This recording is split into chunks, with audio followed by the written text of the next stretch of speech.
দরজা চিপায় নিয়ে আমাকে দুধ খাওয়ায়, আমি ওকে 20 টাকা দিয়ে চলে যাই।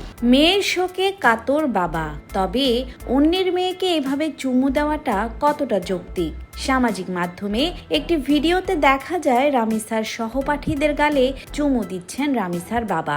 তবে চুমু দেওয়ার সেই মুহূর্তে বেশ অস্বস্তি বোধ করতে দেখা যায় রামিসার সহপাঠীকে।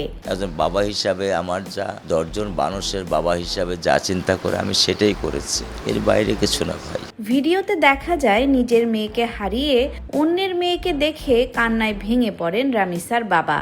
ঠিক তখনই পরের মেয়েকে এভাবে চুমু দিয়ে সান্ত্বনা দেন তিনি। তবে এই বিষয়টা নেট দুনিয়ায় কেউ স্বাভাবিকভাবে নিচ্ছে না। সামাজিক মাধ্যমে রামিসার বাবার চরিত্র নিয়ে প্রশ্ন তুলেছেন অনেকেই। কেউ বলছেন লোকটাকে আমার সুবিধার মনে হয়নি, আবার কেউ বলছেন এটা বাবা মেয়ের ভালোবাসা। বাবা 10টা টাকা দাও, মানে কি করবা?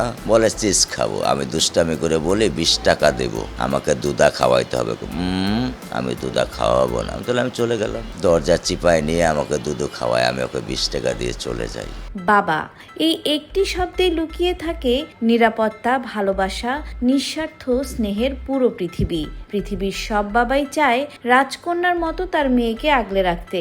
নিজের স্বার্থ যতটুকুই হোক, মেয়ের মুখে হাসি ফোটাতে বাবারা কখনো হিসেব করেন না। ঠিক তেমনই মেয়ের সহপাঠীকে কান্না করতে দেখে নিজেকে ধরে রাখতে পারলেন না রামিসার বাবা। তাই হয়তো মেয়ের সহপাঠীকে স্নেহে আদর করে চুমু দিয়েছেন তিনি। 10 জন মানুষের বাবা হিসাবে যা চিন্তা করে আমি সেটাই করেছি। ভিডিওতে বাবা মেয়ের এই ভালোবাসাকে নিয়ে তিলকে তাল বানিয়ে ছেড়েছেন নেটিজেনরা। দর্শক, আপনাদের কাছে কি মনে হয়, রামিসার বাবার চুমুর এমন দৃশ্য স্বাভাবিক না অস্বাভাবিক?